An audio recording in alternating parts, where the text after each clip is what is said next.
नमस्कार दोस्तों, मेरा नाम है विमल सिंह बालाजी। स्टडी अड्डा में आप सभी का स्वागत है। बीपीएससी टीआरई 3.0 एग्जाम के अंतर्गत संविधान का पोर्शन भी हमने स्टार्ट करा दिया है, जिसमें कल हमने दो टॉपिक कवर किए थे, संविधान का विकास और बाकी भी चीजें देखी थी। वो यदि पहला वाला वीडियो नहीं देखा हो, साइड में आई बटन वीडियो मिल जाएगा। आज का हमारा टॉपिक है मूल अधिकार, राज्य के नीति निर्देशक तत्व और मूल कर्तव्य। तो ये सारी टॉपिक आज के कवर होंगे। सारे बीपीएससी के जितने भी पेपर में क्वेश्चन आ चुके हैं, सब हम देखेंगे। स्टार्ट करते हैं प्रश्न नंबर 1 से। सबसे पहला प्रश्न, संविधान की आत्मा क्या है? तो प्रस्तावना को कहते हैं, आसानी से बिना किसी कंफ्यूजन के आप बी वाले ऑप्शन के साथ चले जाएंगे। प्रस्तावना को ही संविधान की आत्मा कहा जाता है। प्रस्तावना स्टार्ट जो होती है वो कहां से होती है? हम भारत के लोग से शुरू होती है। भारत की संपूर्ण शक्ति का स्रोत जनता है। 42वें संविधान संशोधन 1976 के द्वारा प्रस्तावना में समाजवादी, पथनिरपेक्ष और अखंडता शब्द जो है वो जोड़े गए हैं। अगला है, सर्वोच्च न्यायालय ने किस केस में कहा कि निजता का अधिकार मौलिक अधिकार है? Very very important question. तो केशवानंद भारती केस में, नवतेज सिंह या नाज फाउंडेशन या पुट्टा स्वामी केस? आंसर आपका कौन सा होगा? आंसर आपका डी वाला जस्टिस के एस पुट्टा स्वामी केस यहाँ पर सही होगा। बात हो रही निजता के अधिकार को लेकर के। और ये मामला देखने को मिला था जस्टिस के एस पुट्टा स्वामी बनाम भारत संघ 2017 के प्रमुख वाद में सर्वोच्च न्यायालय के 9 न्यायाधीश की खंडपीठ ने निजता के अधिकार को संविधान के भाग 3 के तहत मूल अधिकार माना था। इसे अनुच्छेद 21 के तहत संरक्षण प्रदान किया गया। अगला क्वेश्चन, गोलकनाथ बनाम पंजाब राज्य केस संबंधित है मौलिक अधिकारों से, राष्ट्रपति चुनाव, निर्वाचन आयोग या राज्यपाल? आंसर आपका हो जाएगा पहला वाला, मौलिक अधिकारों से संबंधित है। गोलकनाथ बनाम पंजाब राज्यवाद का संबंध किससे? मौलिक अधिकारों से। इसमें उच्चतम न्यायालय ने निर्मित किया था कि संसद मौलिक अधिकारों में कटौती नहीं कर सकती है, परंतु इस निर्णय के विरुद्ध संसद ने 24वें संशोधन 1971 के द्वारा उपबंध किया कि संसद किसी भी मौलिक अधिकार को कम या ज्यादा कर सकती है। तो ये संबंधित था आपका मौलिक अधिकारों से। अगला क्वेश्चन है, भारतीय संविधान का कौन सा अनुच्छेद है किसी भी व्यक्ति को कानून के समक्ष समानता और कानून के समान सुरक्षा प्रदान करता है? 46, 14, 343 या 19? आंसर यहाँ पर अनुच्छेद 14 सही होगा। संविधान के अनुच्छेद 14 में कहा गया है कि राज्य भारत के राज्य क्षेत्र में किसी व्यक्ति को विधि के समक्ष समानता या विधि के समक्ष संरक्षण से वंचित नहीं करेगा। प्रत्येक व्यक्ति, चाहे वह नागरिक हो या विदेशी, सभी पर यह अधिकार लागू होता है। साथ ही विधिक व्यक्ति अर्थात संवैधानिक निगम, कंपनियां, समितियां या किसी अन्य तरीके के विधिक व्यक्ति इसमें सम्मिलित है। अगला क्वेश्चन है, एकात्मक शासन व्यवस्था के निम्न लक्षणों में से कौन सा एक सही नहीं है? आपसे पूछा गया है। तो कौन सा सही नहीं है? आंसर सी वाला सही नहीं कि केंद्र द्वारा इकाइयों को समाप्त किया जा सकता है, ये गलत है। बाकी जो सही है वो संपूर्ण शक्तियां केंद्र सरकार में निहित है, इकाइयां अपनी शक्तियां केंद्र सरकार से प्राप्त करती हैं, ये सभी आपके सही है। और एकात्मक शासन व्यवस्था के उदाहरण है ब्रिटेन, जर्मनी, फ्रांस, इटली, चीन, वो भी याद रख सकते हैं। संवैधानिक उपचारों के अधिकार का उल्लेख कौन से आर्टिकल में है? 35, 32, 36? आंसर हो जाएगा आपका इनमें से आपका अनुच्छेद 32, जिसमें संवैधानिक उपचारों के अधिकारों को लेकर के बात की गई है। इसके अंतर्गत बंदी प्रत्यक्षीकरण, परमादेश, प्रतिषेध, उत्प्रेषण और अधिकार रक्षा जैसे रिट को जारी किया जा सकता है। और अनुच्छेद 226 के द्वारा उच्च न्यायालय तथा अनुच्छेद 32 के द्वारा सर्वोच्च न्यायालय जो है उसको रिट जारी करने का अधिकार प्राप्त है। ये दोनों आर्टिकल भी आपको याद होने चाहिए। अनुच्छेद 226 के द्वारा उच्च न्यायालय और अनुच्छेद 32 के द्वारा सर्वोच्च न्यायालय को रिट जारी करने का अधिकार प्राप्त है। मौलिक अधिकारों का उल्लेख किसमें? अनुच्छेद 12 से 35 में है, संविधान के भाग 3 में। अगला है, भारतीय नागरिकों के मौलिक अधिकार शामिल किए गए हैं भाग 2, 3 या 4 या 7वें अनुच्छेद में। तो मौलिक अधिकार आपको भाग 3 में देखने को मिलते हैं, ये तो आपको रटा ही होगा। अगला है, कौन से संशोधन के तहत मौलिक कर्तव्यों को संविधान में सम्मिलित किया गया था? 42, 44, 52 या 86? आंसर हो जाएगा पहला, यानी 42वें संविधान संशोधन के द्वारा स्वर्ण सिंह समिति की सिफारिश पर 1976 में 42वें संविधान संशोधन के द्वारा मौलिक कर्तव्यों को संविधान में शामिल किया गया था। संविधान के भाग 4 का में अनुच्छेद 51 का को जोड़ा गया था, जिसमें 10 मौलिक कर्तव्यों को शामिल किया गया था। 2002 में 86वां संविधान संशोधन के द्वारा मौलिक कर्तव्य जोड़ा गया, जिसमें वर्तमान में इसकी संख्या 11 हो गई है। अब यहाँ पर असत्य मेल को चुनना है, मतलब सेलेक्ट जो ऐसा बताना है जो गलत है। अब यहाँ पर देखेंगे इस तरीके से 1, 2, 2, 3, 4 करके ऑप्शन भी हैं, और डायरेक्ट आंसर की अगर बात करें तो सभी के सभी यहाँ पर असत्य मेल है। समस्त कथन और सुमेलित अनुच्छेद यहाँ पर गलत है। तो डायरेक्ट आंसर की बात कर लेते हैं। ऊपर वाले आप चाहें तो देख सकते हैं कि कौन किसका दिया था, पर हम डायरेक्ट आंसर की बात करते हैं। अनुच्छेद 48 संबंधित है कृषि और पशुपालन से। अनुच्छेद 50 संबंधित है न्यायपालिका का कार्यपालिका से पृथक्करण। 49 संबंध है राष्ट्रीय महत्व के स्मारक स्थान और वस्तुओं का संरक्षण। और 40 संबंध है ग्राम पंचायतों के गठन से संबंधित। 45 संबंध है 6 से 14 वर्ष तक के कम आयु के बच्चों की शिक्षा और देखभाल। भारतीय संविधान के भाग 4 अनुच्छेद 36 से 51 में राज्य के नीति निर्देशक तत्व हैं और इसे लिया कहाँ से गया है? आयरलैंड के संविधान से। निम्नलिखित मूल अधिकारों के किस संवर्ग में अस्पृश्यता के रूप में किए गए विभेदन के विरुद्ध संरक्षण समाविष्ट है? शोषण के विरुद्ध, स्वतंत्रता, संवैधानिक या समता का अधिकार? आंसर हो जाएगा समता का अधिकार।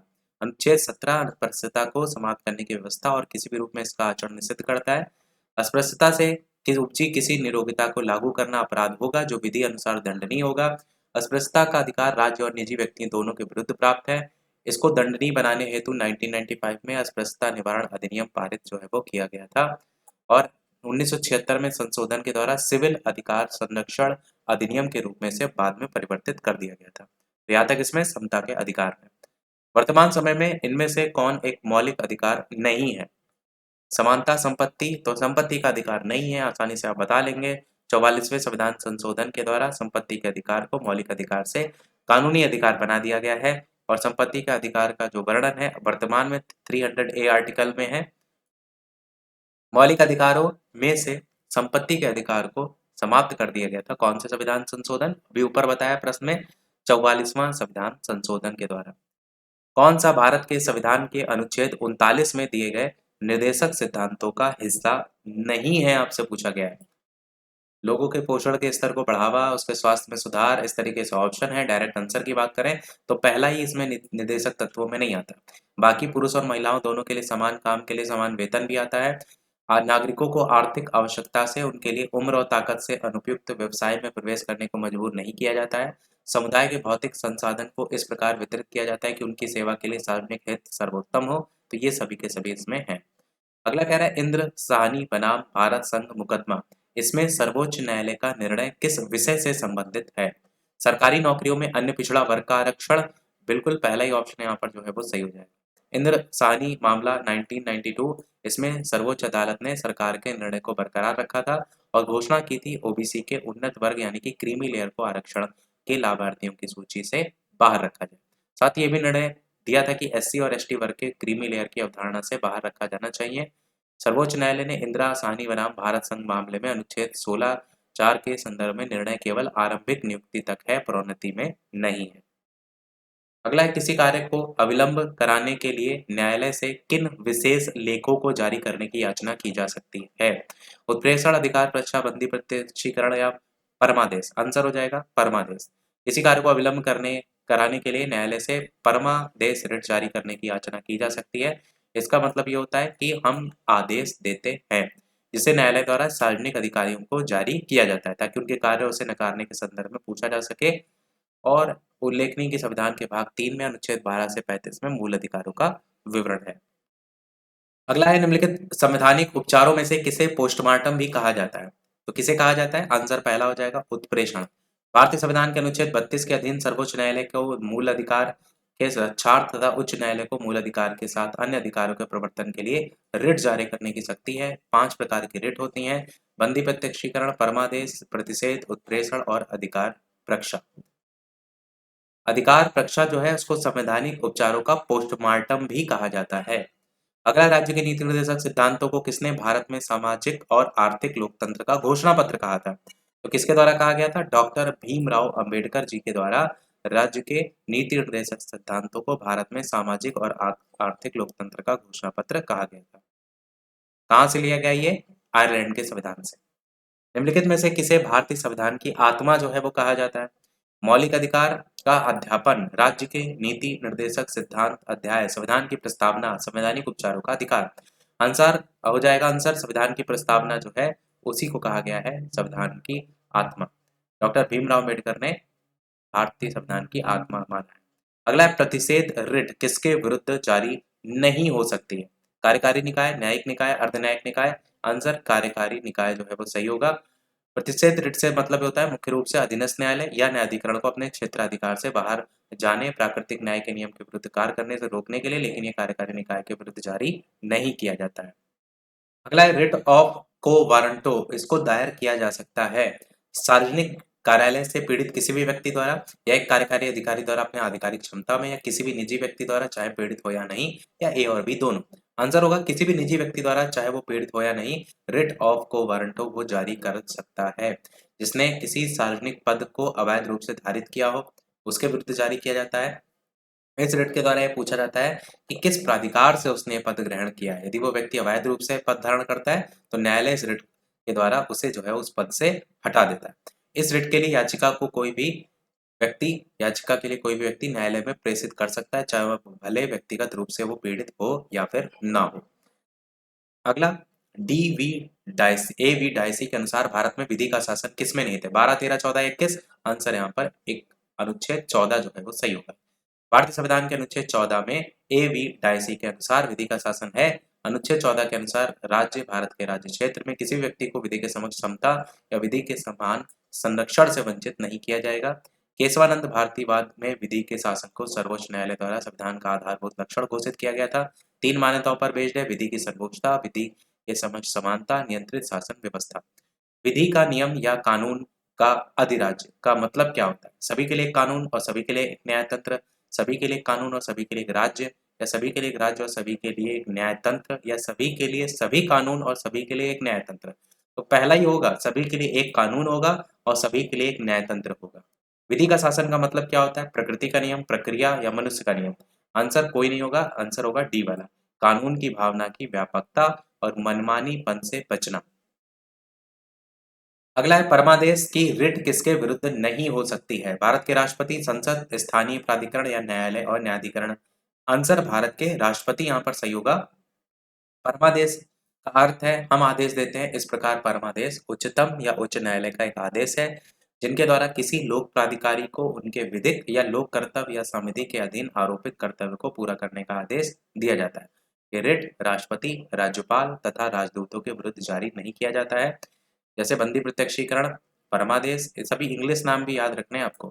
बंदी प्रत्यक्षीकरण, हैबेस कॉर्पस, परमादेश, मैंडेमस हो गया, प्रतिषेध, प्रोहिबिशन, उत्प्रेषण, सॉसर राय, और अधिकार पक्षा है को वारंटो। इसका नाम का प्रोनाउंसिएशन एकदम डिफरेंट है।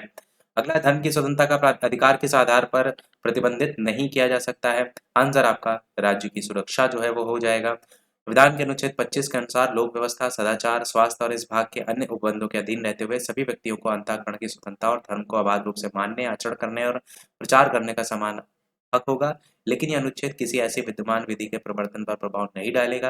राज्य को ऐसी विधि बनाने से निवारित नहीं करेगा जो कि धार्मिक आचरण से संबद्ध किसी आर्थिक, वित्तीय, राजनैतिक और अन्य लौकिक क्रियाकलापों का विनियमन या निर्बंधन करते हो। इसी के अलावा सामाजिक कल्याण और सुधार के लिए या सार्वजनिक प्रकार की हिंदू धार्मिक संस्थाओं को हिंदुओं के सभी वर्ग और अनुभागों के लिए खोलने का उपबंध करता हो। अगला है विधिक सूत्र संबंधित किससे होता है? दोहरा खतरा, पूर्ववर्ती ऑपरेशन, आत्म संस्कार या फिर एक्ट पोस्ट फैक्टो कानून। आंसर होगा दोहरा खतरा से। भारतीय संविधान के अनुच्छेद 20(2) के तहत मौलिक अधिकार जो है वो ऑर्डरे फोएस कॉन्विक्ट या दोहरे खतरे के सिद्धांत को शामिल करता है। इसका मतलब होता है किसी भी व्यक्ति को एक ही अपराध के लिए एक से अधिक बार आप दंडित नहीं कर सकते। अगला कह रहे इनमें से कौन सा है जो कि सही नहीं है? डायरेक्ट आंसर की बात करें, सी वाला गलत है कि विदेश जाने का अधिकार मौलिक अधिकार नहीं है, ये गलत है। बाकी जो सही है उसमें 21 में निहित प्राकृतिक न्याय, गोपनीयता का अधिकार, विदेश भ्रमण का अधिकार, जीवन के अधिकार में स्वास्थ्य का अधिकार, ये आपके सभी सम्मिलित हैं। अनुच्छेद 51 ए का क्लॉज के कब जोड़ा गया था? 1992, 2001, 2002 या 2005? आंसर हो जाएगा 2002। 66वां संविधान संशोधन 2002 में जो है ये जोड़ा गया था, जिसमें 6 से 14 वर्ष तक की आयु के बालकों के माता पिता का यह कर्तव्य होगा कि वे उन्हें शिक्षा उपलब्ध कराएं। अगला है पदबंदी प्रत्यक्षीकरण किससे संबंधित है? किससे संबंधित है? विधि व्यवस्था से जो है ये संबंधित है। किसी व्यक्ति की अवैध हिरासत के खिलाफ इनमें से कौन सी रिट जो है वो लागू होती है? बंदी प्रत्यक्षीकरण, परमादेश, उत्प्रेषण लेख या अधिकार पक्षा। इसके अलावा जो भी चैनल पर नए हो सब्सक्राइब करके भी अवश्य जुड़ जाइएगा, नोटिफिकेशन बेल जरूर ऑन कर लीजिएगा। ऑन करने के बाद ऑल पर क्लिक कर दीजिएगा ताकि सभी नोटिफिकेशन आप तक पहुंचते रहे। वीडियो लाइक भी सभी लोग अवश्य जो है वो कर दीजिएगा। लाइक के लिए टारगेट रख रहे हैं 500 लाइक का जैसे ही कंप्लीट होते हैं पीडीएफ टेलीग्राम चैनल पर आपको भेज देंगे, तो जल्दी से सभी लोग लाइक कंप्लीट कर दीजिएगा। आंसर हो जाएगा आपका बंदी प्रत्यक्षीकरण, और इससे पहले की पीडीएफ टेलीग्राम चैनल से डाउनलोड कर लीजिएगा। नागरिक अधिकार लागू करने के लिए जाना होगा, तो कहाँ जाना होगा? आप कहेंगे ये सर्वोच्च न्यायालय के पास जाना होगा। ऊपर वाला जो क्वेश्चन था वो ये पूछा गया था कि अवैध हिरासत के खिलाफ कौन सा रिट लागू होता है, तो बंदी प्रत्यक्षीकरण जो है वो आपका लागू होता है। और नागरिक अधिकार लागू करने के लिए जाना होगा सर्वोच्च न्यायालय जो है उसके पास। बाकी आर्टिकल 32 है, अनुच्छेद 226 है जिसके तहत उच्च न्यायालय को दिया गया है अधिकार, और 32 के तहत सर्वोच्च न्यायालय को। वही चीजें यहाँ पर रिट के संदर्भ में बताई गई हैं। अगला कह रहे हैं इनमें से किसको संविधान द्वारा मौलिक अधिकारों को लागू करने की शक्ति दी गई है? सभी न्यायालय को, संसद को, राष्ट्रपति को, सर्वोच्च न्यायालय और उच्च न्यायालय को। आंसर होगा सर्वोच्च न्यायालय और उच्च न्यायालय को दी गई है मौलिक अधिकारों को लागू करने की शक्ति। भारतीय संविधान के भाग 4 में दिए गए निर्देशित सिद्धांत में इनमें से कौन सा या से सूचीबद्ध है? समान कार्य के लिए समान वेतन, समान नागरिक संहिता, छोटे परिवार का मानदंड, प्राथमिक स्तर पर मातृभाषा में शिक्षा। आंसर बी हो जाएगा, यानी पहला और दूसरा। पहला मतलब समान कार्य के लिए समान वेतन, और दूसरा मतलब समान नागरिक संहिता। तो ये दोनों जो है वो भाग 4 के अंतर्गत आपको देखने को मिलेंगे। नीति, राज्य की नीति के निर्देशक तत्व 36 से 51। इसमें 39 घा है जिसमें समान कार्य के लिए समान वेतन का उल्लेख किया गया है। 44 में नागरिकों के लिए समान सिविल संहिता की बात की गई है। 350 में 350 का में प्राथमिक स्तर पर मातृभाषा में शिक्षा की बात की गई है। उन मौलिक अधिकारों का चयन करें जो भारतीय नागरिकों को प्राप्त हैं परंतु गैर नागरिकों को प्राप्त नहीं है। तो कौन कौन से प्राप्त हैं? पहला और तीसरा जो है वो सही होगा, यानी भाषण और अभिव्यक्ति की स्वतंत्रता और अल्पसंख्यकों का अधिकार। ये दोनों भारतीय नागरिकों को प्राप्त हैं परंतु गैर भारतीयों को नहीं प्राप्त है, वही चीज यहाँ पर बताई गई है। और लिखे भी गए कि निम्न 5 अधिकार हैं जो केवल भारतीय नागरिकों को ही प्राप्त हैं। सामाजिक समता अनुच्छेद 15, लोक नियोजन में अवसर की समानता अनुच्छेद 16, स्वतंत्रता का अधिकार अनुच्छेद 19, अल्पसंख्यक वर्ग के हितों का संरक्षण अनुच्छेद 29, शिक्षा संस्थाओं की स्थापना और प्रशासन करने का अधिकार अल्पसंख्यकों का अधिकार अनुच्छेद 30। इसके अलावा अन्य अधिकार भारतीय और विदेशी दोनों को प्राप्त है। भारतीय संविधान के द्वारा प्रदत्त निम्नलिखित में से कौन सा अधिकार गैर नागरिकों को भी उपलब्ध है? वो आपका है संवैधानिक निराकरण का अधिकार। बाकी तो सभी मैंने बताई दिए कि कौन कौन से हैं। उच्चतम न्यायालय की व्यवस्था अनुसार निजी भवनों के ऊपर जो राष्ट्रीय झंडा है इसको फहराना किसके तहत हर नागरिक का मौलिक अधिकार है? 14, 19, 21 या 25। आंसर हो जाएगा बी वाला, यानी कि 19 एक ए। भारतीय संघ बनाम नवीन जिंदल के मामले में उच्चतम न्यायालय में यह अभी निर्धारित किया गया था कि अपने मकान पर राष्ट्रीय ध्वज फहराने का प्रत्येक नागरिक का अनुच्छेद 19 एक ए के अधीन एक मूल अधिकार है, और किंतु यह अधिकार आत्यंतिक एब्सोल्यूट नहीं है। इस पर अनुच्छेद 19 एक के एक खंड 2 के अंतर्गत युक्त युक्त निर्बंध लगाए जा सकते हैं। इस मामले के प्रत्यर्थी नवीन जिंदल ने अपने कारखाने के परिसर में स्थित ऑफिस पर राष्ट्रीय ध्वज लगाया था, जिसे सरकार ने इसलिए रोक लगा दिया था क्योंकि ये भारत के झंडा संहिता के अंतर्गत वर्जित था। न्यायालय ने निर्णय दिया कि अपने मकान पर राष्ट्रीय ध्वज फहराना अनुच्छेद 19 एक ए के अधीन एक मूल अधिकार है, क्योंकि इसके माध्यम से वह राष्ट्र के प्रति अपनी भावनाओं और वफादारी के भाव का प्रकट करता है। निम्नलिखित में से कौन सा एक मानव अधिकार भारतीय संविधान के अंतर्गत मौलिक अधिकार भी है? सूचना का अधिकार, काम का अधिकार, शिक्षा का अधिकार या मकान का अधिकार? आंसर हो जाएगा शिक्षा का अधिकार, राइट टू एजुकेशन। तो 86वें संविधान संशोधन अधिनियम 2002 के द्वारा शिक्षा के अधिकार को मौलिक अधिकार घोषित किया गया था, और संविधान में अनुच्छेद 21 ए के अंतः स्थापित करके व्यवस्था की गई थी कि राज्य 6 से 14 वर्ष तक की आयु के समस्त बच्चों को ऐसे ढंग से जैसे कि राज्य विधि द्वारा अवधारित करे निःशुल्क और अनिवार्य शिक्षा उपलब्ध कराएगा। उपरोक्त प्रावधानों के परिपालन के लिए निःशुल्क और अनिवार्य शिक्षा विधेयक 2009 को संसद ने 4 अगस्त 2009 को मंजूरी प्रदान करने के पश्चात 1 अप्रैल 2010 से लागू किया था। अगला, भारत के संविधान का निम्नलिखित में से कौन सा अनुच्छेद प्रेस की स्वतंत्रता से संबंधित है? तो प्रेस की स्वतंत्रता 19, 20, 21 या 22? 19 आपका सही हो जाएगा।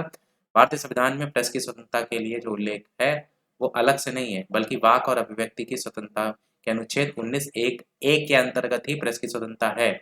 21 का संबंध जीवन और व्यक्तिगत स्वतंत्रता के संरक्षण से, 22 का संबंध कुछ मामलों में गिरफ्तारी और निरोध के संरक्षण से। निम्नलिखित में से भारत में मौलिक कर्तव्य कौन सा है? कौन सा है? हमारी मिली जुली संस्कृति की समृद्ध विरासत को संरक्षित करना और महत्व प्रदान करना।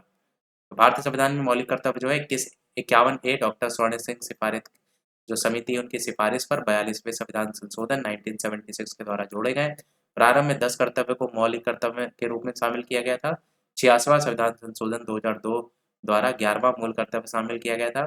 हमारी मिली-जुली संस्कृति की समृद्ध विरासत को संरक्षित करना, महत्व प्रदान करना यह मौलिक कर्तव्य है। अनुच्छेद 51 का के तहत शामिल किया गया था। भारतीय संविधान में मौलिक कर्तव्यों की संख्या 11 है। इसे सोवियत संघ के संविधान से लिया गया। अगला कह रहे मौलिक कर्तव्यों को निर्धारित किया गया था 40, 43, 42 या 39। तो आंसर हो जाएगा आपका 42वें संविधान संशोधन के द्वारा। अगला 42वें संविधान संशोधन अधिनियम 1976 से भारतीय संविधान में एक नया अध्याय जोड़ा गया था, वो कौन सा था? तो वो था आपका मौलिक कर्तव्य।